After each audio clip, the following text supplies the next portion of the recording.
Hey guys, it's Zem from Shreg Gaming, and I am bringing you a review of the STG Guard, the new Tier 8 Premium Russian Medium. Well, according to its history, this was a design project that started after 1949. Unusual being that its turret was put to the ass end of the tank.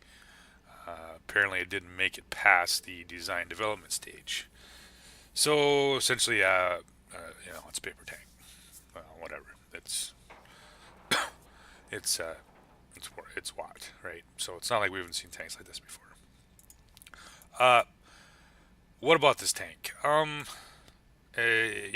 it shares quite a bit with the Object 416, being that it's a rear-mounted turret. Uh, but that's about it. These two are essentially the STG is kind of like the fat older brother of the 416. So, but like I said, if you enjoy the 416, there's a little bit of difference here between these two. This plays a lot more. The 416 plays a lot more like a typical Russian medium. I just bought the 416. I had a research for a long time, and I bought it for this comparison. So it's not yet. That one's not yet fully upgraded, but this tank. We're going to go through the things that are not so great about it first, and then we'll go through the one real defining characteristic of this tank. As for survivability, 1,350 hit points, which isn't bad for a tier 8 medium. 100 on the front, millimeters of armor. This is a big block of cheese, followed by a slightly less thick block of cheese, and then a older, harder block of cheese for the turret. This thing's armor is meh. I mean, it's just don't get shot. It's usable. Lots of weak points. Obviously, the cupola, front of the turret. You're getting into here, right in here with any kind of shot, usually pens. Um, Even side scraping with this thing, you can obviously see the difference in hulls with the 416. It doesn't. The tracks actually cover. The hull actually sits in the tracks. This actually sits slightly above the track. So when you're trying to do a side scrape with this tank, right here where these little headlights are, pen, pen all day long. So not a great side scraping tank. Obviously, if you're going up against sixes and sevens, it'll be fine. Most 8 mediums probably okay. After that, pretty much, you're on your own on that deal because this doesn't side scrape with the shit. So, uh, especially with the turn as being as weak it is in that big cupola, yeah, it's not great.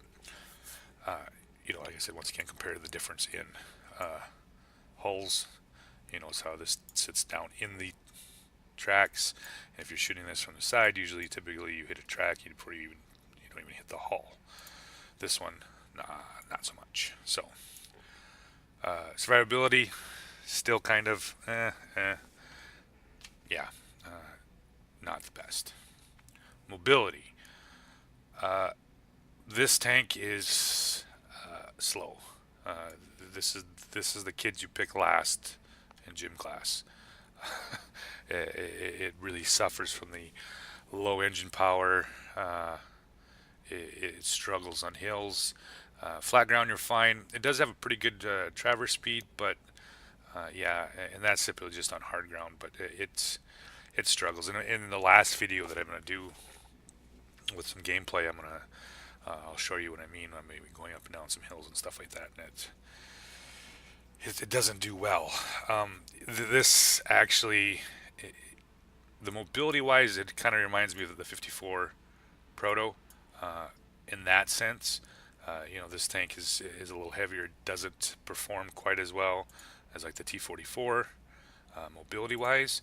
So this tank, these two kind of remind me. It kind of play, at least in my opinion, very similar.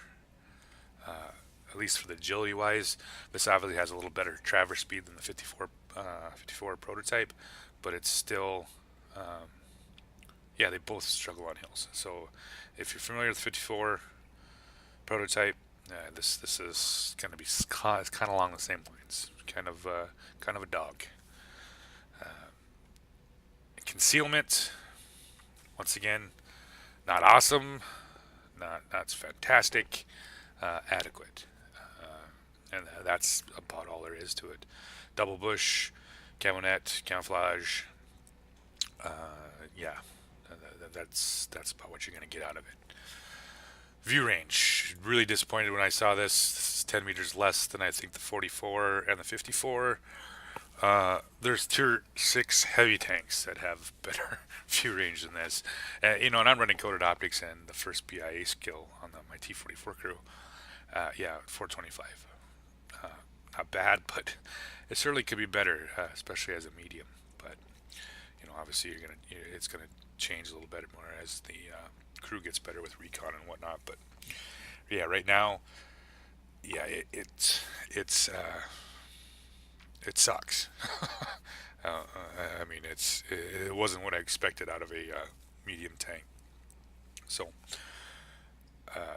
so we're now getting on to the one actual defining characteristic of this tank, and that is its gun. This actually has a 122 millimeter. So, and I'm not talking about the shit one that's on the T44 either. This thing is actually pretty nice.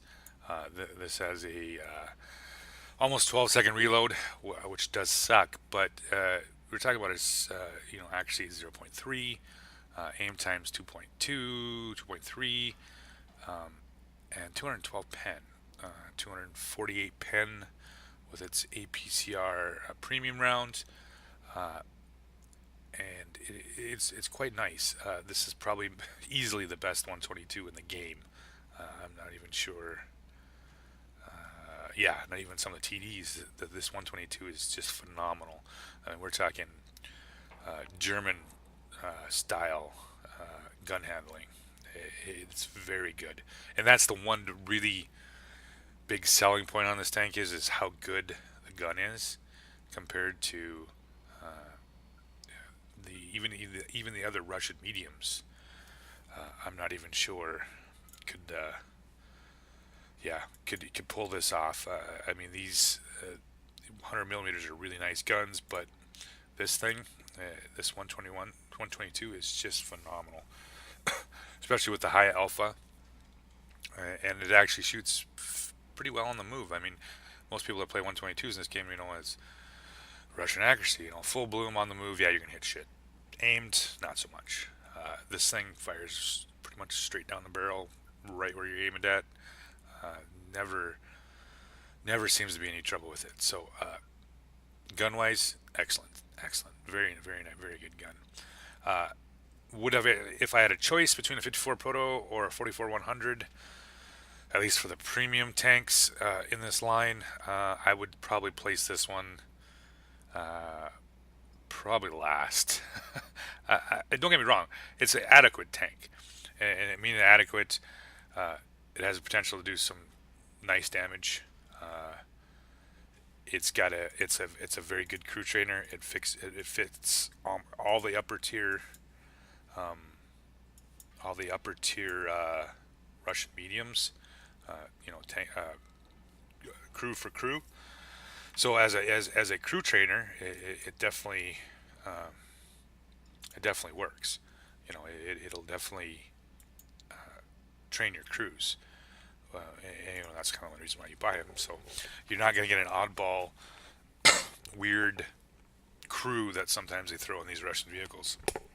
But as an actual medium, no. The 54 prototype 44 100 do it better.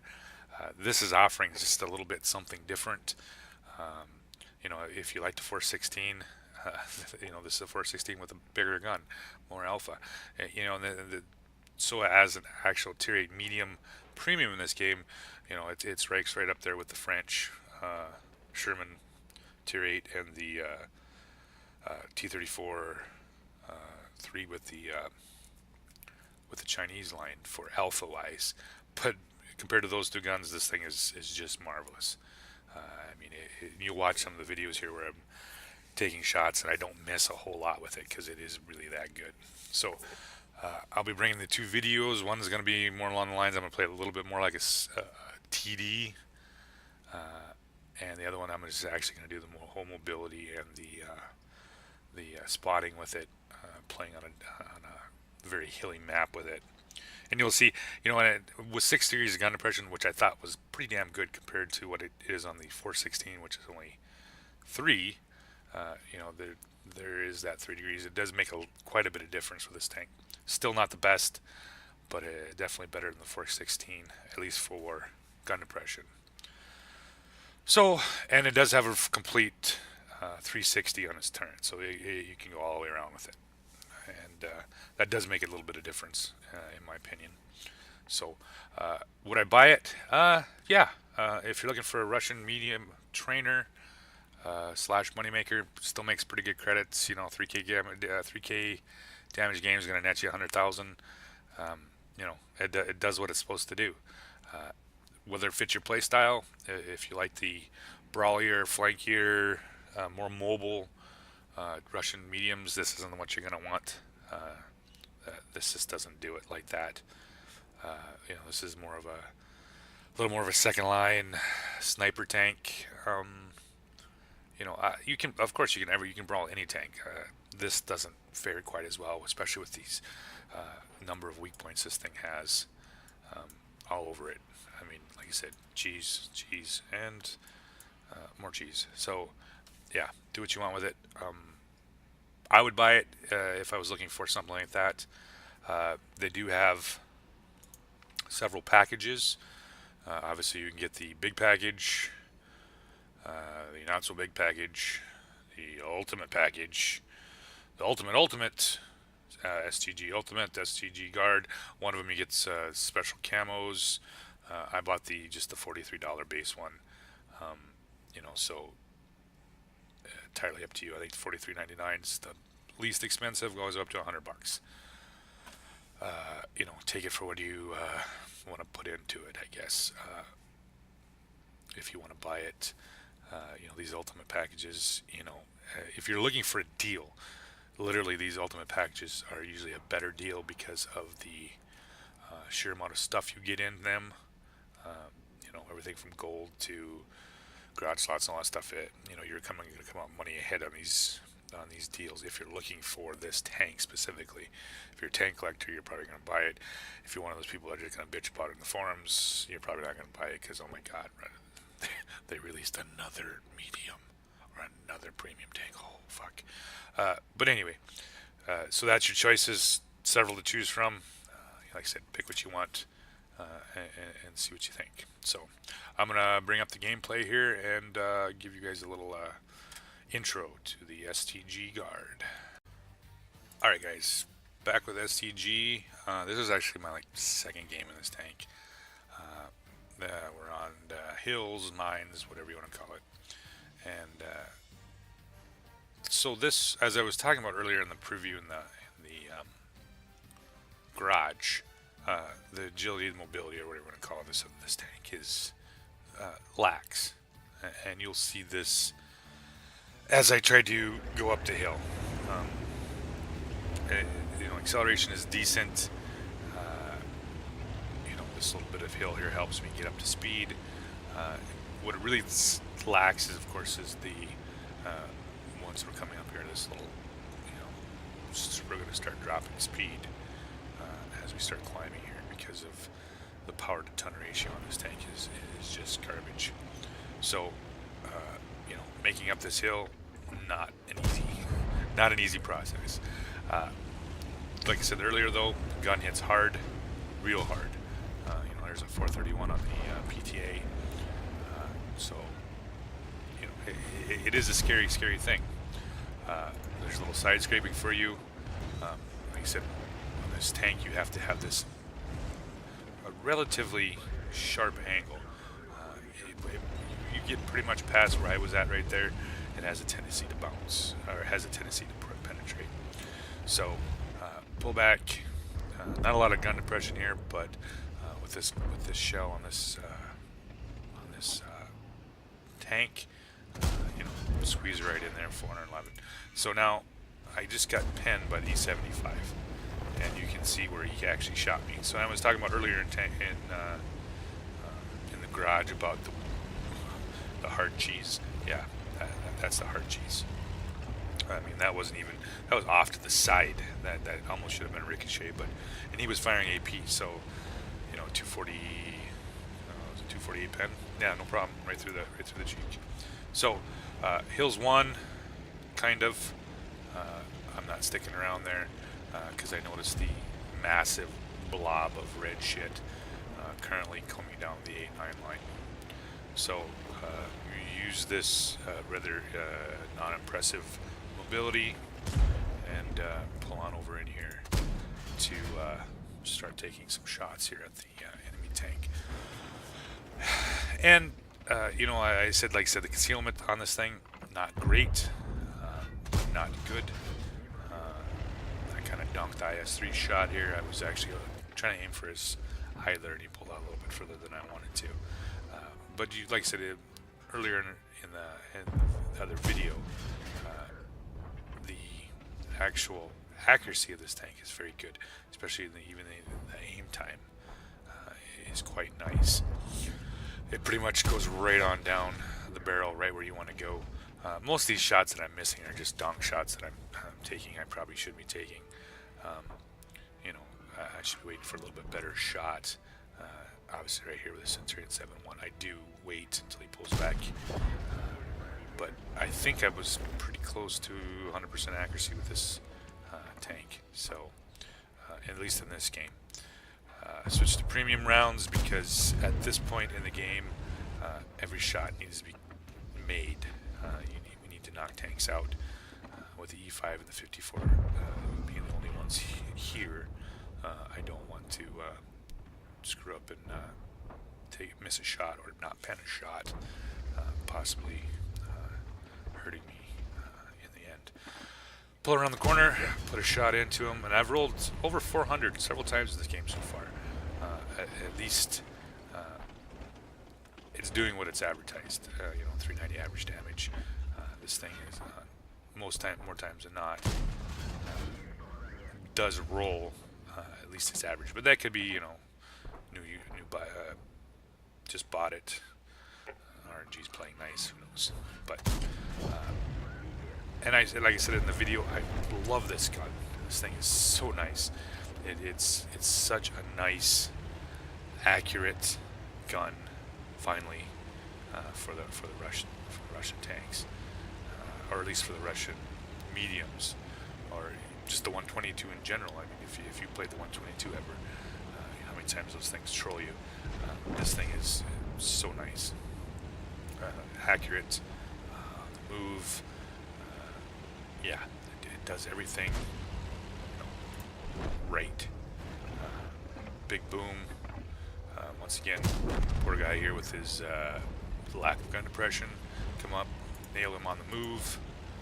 Come around the IS-3, maybe get one more shot. No, still 3,000 damage. Still, I think it was 102k or something like that.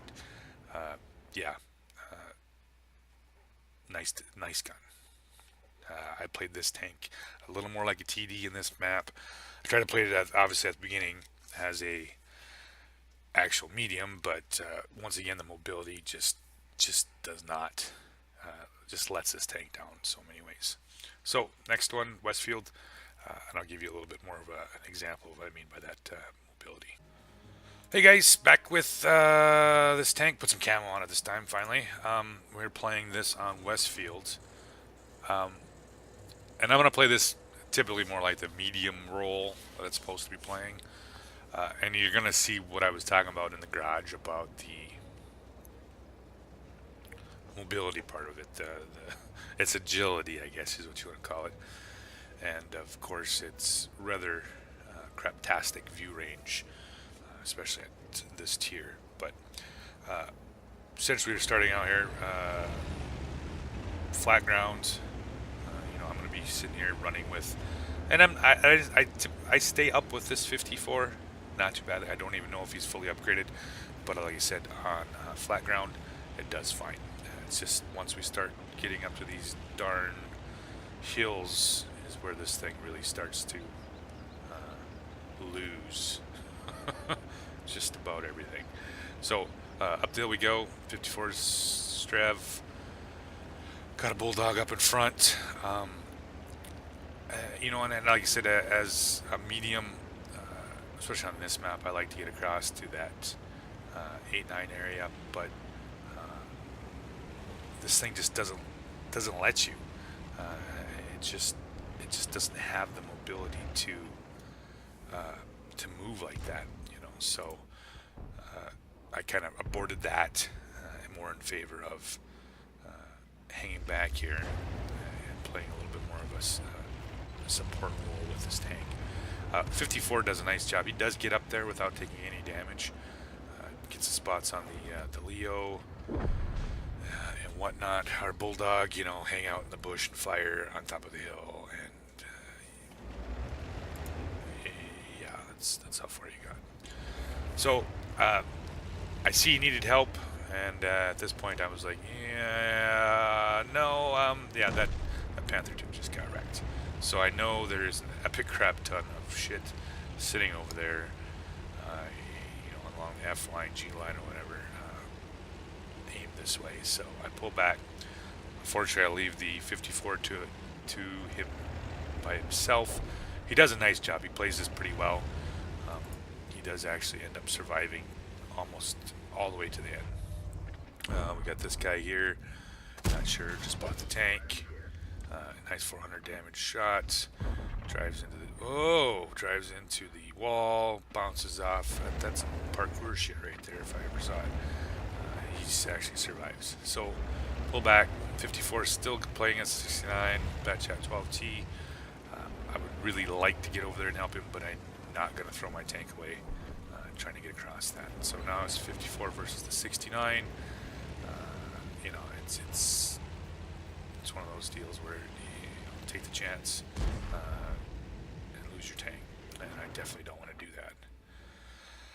Feffy pops up, tries to take a shot. Like I said, that round pretty much goes right on down the barrel, right every time you shoot. So I just can't get over how accurate the 122 is. And I've played a lot of Russian tanks, and the 122 has always been one of those guns that you know, treats you well sometimes, but most of the time, you know, you can't hit a broadside of a barn. So on to the 69, he's running away. Put a nice shell into him. Rolls a little low. 54 finishes him off. We win this flank. Unfortunately, they win the other flank. So I'm not going to sit here and wait. This actually gives us a pretty good chance to, especially with a Strev here and a Strev on the other line, they're going to need eyes. And this, unfortunately, this tank doesn't really have very good eyes, but it's adequate. And here's actually what some of the things I was talking about with mobility-wise. I mean, this is a pretty steep grade right here, but this thing struggles. I mean, we're at 12 kilometers an hour, 11 kilometers an hour trying to climb this grade. The mobility just lets this tank down.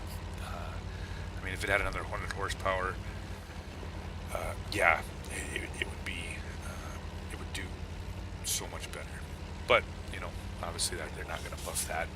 Maybe sometime later, maybe they actually will, who knows.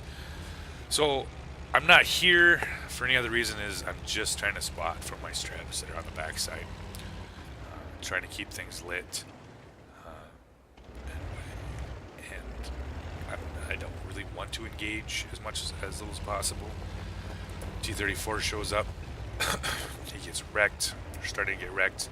I actually have a shot on him, and I'm thinking it bounced on the turn side of the turn, but whatever. Move back into cover. I'm not sure where the 92's at. So once again, the other Strev is leaving.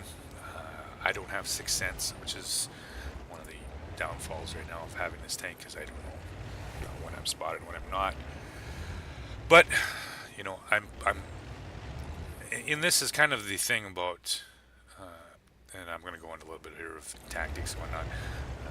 Not just tactics, but difference between players that make progression in the game and players that don't. Yeah, I could be sitting over the tiger or the strap right now, sniping, but I'm not. My role right now to win this game, and that's what the key is to win this game, is I'm going to have to be the scout along with the 54. You know, I'm moving up here, staying below the ridge as much as I can, and I'm just trying to keep enough of my commander's hatch above the ground. That's all you need, really, to spot anything, and that is just to keep it up so he can see anything. Obviously, I was spotted, so I'm moving here as randomly as fast as I can because of that big T92 sitting over there. So pop back up just enough just to see if I can see anything. Nothing. Back down I go. And this is not an ideal situation for this tank with 6 degrees of gun depression. And but you know, once again, this is not something that, and it needs to be done. So that's why I'm playing where I'm playing.